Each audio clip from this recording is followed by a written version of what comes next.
But stand your ground can only ever apply if the person claiming self-defense would have had an opportunity to safely retreat from the conflict, because all stand your ground does is remove that obligation to do that. Many of those cases, like in the Zimmerman case, there simply was no safe avenue of retreat. That's why the Zimmerman case was not a stand your ground case. Just because you call it stand your ground doesn't mean legally stand your ground or retreat was a relevant issue in the case. The same with the Dunn trial. It was not a stand your ground case. Personally, I don't believe that there was a weapon in the teenager's SUV. But if there had been, if you took Michael Dunn at his word and they had a shotgun they were about to shoot at him, there's no way he was going to back his car up fast enough to escape a shotgun. So the Michael Dunn case is also not a stand your ground case. One case that is a retreat case is this Joseph Walker case in Maryland that I mentioned earlier, where these two men had both pulled over their cars on the side of the road after getting angry with each other. And one of them approached, walked up to the other's vehicle, and the other person shot him. To my mind, the person claiming self-defense, the person who did the shooting, could simply have gotten back in their car and driven away when the person they shot was on foot and escaped safely. And Maryland is one of the minority of American states that does impose a duty to retreat. So if that case had happened in Florida, he could have claimed stand your ground status to avoid having to retreat, and that would have been a genuine stand your ground case. But it doesn't happen that often. You mentioned the study that was done in Florida. Given that, yes, most white people live within white communities, and the same for the African American minority, but when it came to crime between black and white, they did come up with a clear higher percentage of white shooters who were able to claim the right of self-defense in Florida, at least. But again, if we're talking data and trying to observe trends or patterns from the data, there's been many studies done over the years that show that Americans use firearms to defend themselves on the order of perhaps as much as 2 million times a year. And then we take the Tampa Bay Times and they looked at, I think it was something on the order of 30 or 40 cases of self-defense. When you take such a tiny sample from such a large overall population of data, I think it's very difficult to generate any really useful information. And of course, they're a newspaper. They're not epidemiological scientists who are doing this study in a rigorous way. It's really looking at a series of anecdotes. Of course, if there is a racial component, that enters the realm of politics, and then people can advocate politically for change to the law.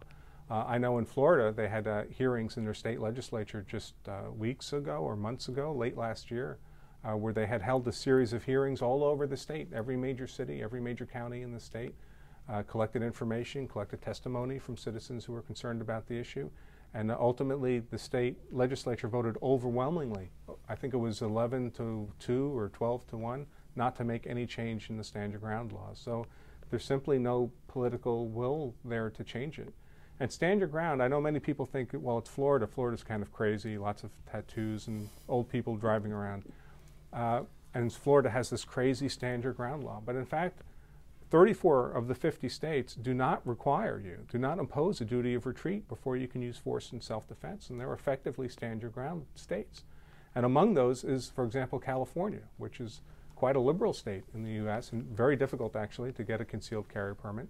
But in California, you have the right to stand your ground, and you are not obligated to retreat before you can use force in self-defense. In fact, arguably, California is the most rigorous stand your ground state. Not only can you stand your ground, you're allowed to pursue your attacker if necessary for your safety. And that's the only state that allows that.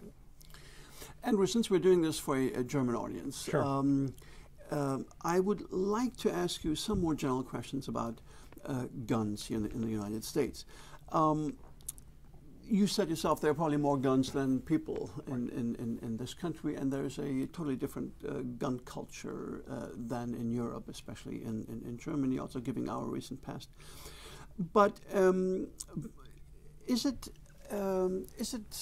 also true that since there is a very strong distrust when it comes to the central government here in this sure. country, that this is one of the arguments that I hear again and again, that if there ever would be a tyrannical government in Washington, D.C., it would be so much easier to fight this government because everybody has, or almost everybody has a gun. Yeah, I think certainly there's an element of that. I think it goes to kind of the underlying American character, and we're a nation born of revolution. It's one of the reasons the Second Amendment exists, of course. It was written soon after the birth of our country.